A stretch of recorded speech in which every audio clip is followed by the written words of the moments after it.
walking away with no concrete resolutions on anything. After meeting with Chinese President Xi Jinping last night in that virtual summit, the president once again did not ask Xi Jinping anything about the origins of COVID-19 and why Xi is stopping an investigation into the origins of COVID in China. The subject did not even come up.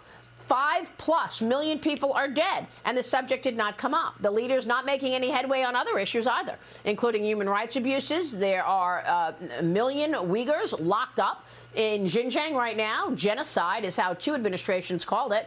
Trade, no issues there, and Taiwan, no real solutions. Here's Joe Biden from last night.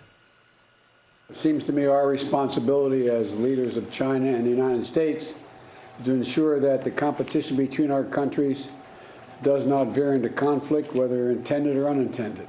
Just simple, straightforward competition.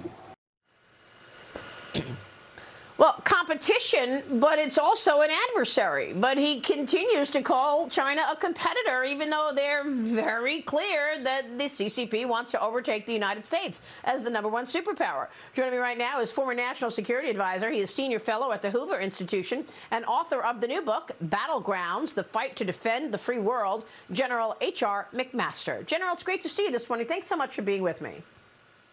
Maria, thanks for having me. Great to see you. So what was your take on that conversation between Xi Jinping and Joe Biden last night?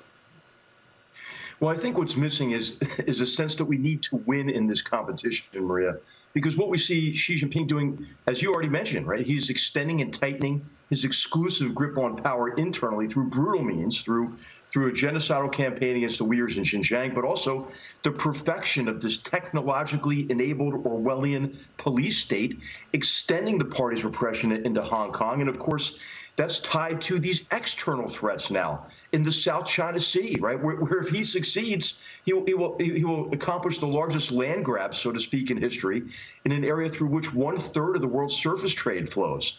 And then the threats against Taiwan, you mentioned foisting COVID-19 on the world, but how about also subverting international organizations to turn them against their purpose, like the World Health Organization? And then, of course, Maria, what we've seen is really an unprecedented campaign of economic coercion against Australia for having the temerity to suggest, well, maybe we should have an investigation into the origins of COVID-19. So what we have to recognize, this isn't just some kind of low-stakes competition, right? If China wins in this competition, the world will be less free, less prosperous, and less safe. That's exactly right. Well said. And that is why this subject has been paramount for this program. And now you have the CCP slowly but surely getting a real foothold in Afghanistan. I've said a few times that Taiwan is the global center in many ways for semiconductor chips. No wonder China wants to own that for that and other reasons. Afghanistan has an incredible rich portfolio of rare earth minerals. China wants that as well. And you've said that the U.S.'s withdrawal, that botched withdrawal from Afghanistan, comes with consequences. You say we strengthened the Taliban, weakened the Afghan government on our way out, and that Biden's foreign policy is putting our country in danger. Tell me about this, and what is the China threat in Afghanistan? Well, Maria, this was self-defeat in Afghanistan. That's what's so heartbreaking about it. And as you mentioned, I mean, if we were going to leave, why don't we just leave? What we actually did is we empowered the Taliban on our way out. And there's a fundamental misunderstanding, Maria, about the Taliban, right? And it's self-delusion on the part of the Biden administration, or just plain falsehoods, you know. And they kept saying, you know, the Taliban's separate from these other jihadist terrorist organizations. They're utterly intertwined with al-Qaeda and the Haqqani network. And they're not some rural movement that just showed up. You know, they actually were regenerated after their defeat in 2001 by Pakistan's ISI, Pakistan, which is essentially, you know, client state of China. And they enjoyed a great deal of international support from donations that came out of Gulf states, as well as support from China and Iran. And this idea, Maria, that we have to disengage from the Middle East or South Asia to compete more effectively with China, those geographic regions are actually arenas of competition with China. And every time we profess hey, we're leaving, we're really, really leaving the Middle East, we give up our long-term influence there. We have very small presence, and we had very small presence in Afghanistan, and that sustained commitment was allowing the Afghans to bear the brunt of the fight against the enemies of all civilized people. And so I think we talked ourselves into defeat in Afghanistan. It's heartbreaking. But, you know, Maria, it's only the beginning, as you're mentioning. There are big geostrategic implications. The humanitarian catastrophe is getting worse.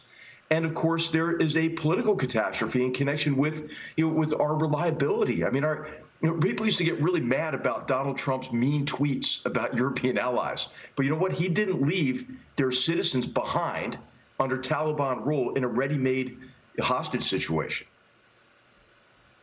Yeah, I mean, you make a great point, General. And what I want to know is what all of this means for us here at home. Because given the fact that we have these wide open borders and the fact that now we have literally terrorists running Afghanistan and we're negotiating with them and we're trying to get them a seat at the UN table, terrorists, what does this mean in terms of homegrown, in terms of, copycat moves, in terms of terrorism in America today?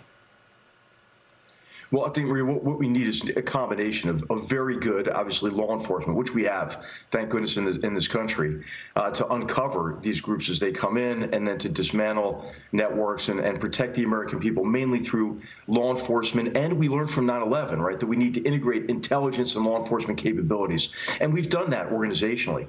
But also, we need to remain engaged abroad, Maria, because these problems can only be dealt with at an exorbitant cost once they reach our shores. That's the lesson of 9/11, right? It's also the lesson of ISIS. Remember, we ended that endless war in December 2011. Vice President Biden called President Obama and said, "Thank you for allowing me to end this GD war."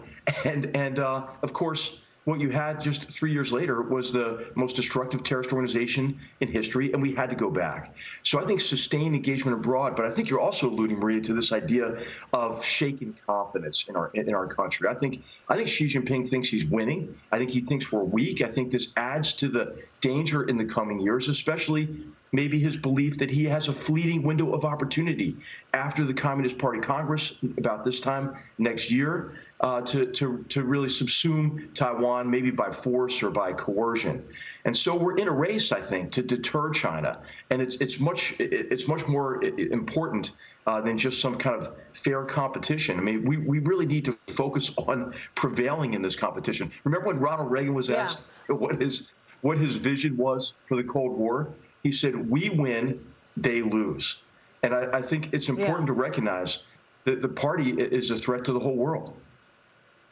So, I mean, I recognize it. I mean, many others recognize it. And, why doesn't Joe Biden recognize it? He keeps calling China a competitor. Isn't it more appropriate to say they're an adversary wanting to overtake us? I mean, you write in your book, Battlegrounds, the fight to defend the free world. Why is he not defending the free world? Well, actually, it's a mixed record so far, and I think, Maria, there has been more continuity than change in the shift to our competitive approach to China. But we should call them a rival. They are a strategic rival, I think, might be the right term. And I think we have to be really tough-nosed about it because other countries are waiting to see, if we are going to be tough about it. And I think the positive aspects of the Biden administration is this effort to get Japan and the European Union, the other world's largest economies, to come with us. And so that's really what we have to do because China will take a divide and conquer approach. They take this approach, Maria, of what I would say it's co-option, coercion, and concealment. Right, co-opt you with the lure of profits, access to the market, Chinese investment. Then once you're in, coerce you to support their policies and conceal it all. Say this is just normal business practices. That's a great way to put it, as they're giving honeypots right now to the financial services industry, coercing them to come into China to hopefully lobby for the CCP. General, it's great to talk with you. Please come back soon. Congrats on the book, and we will talk soon. General H.R. McMaster this morning.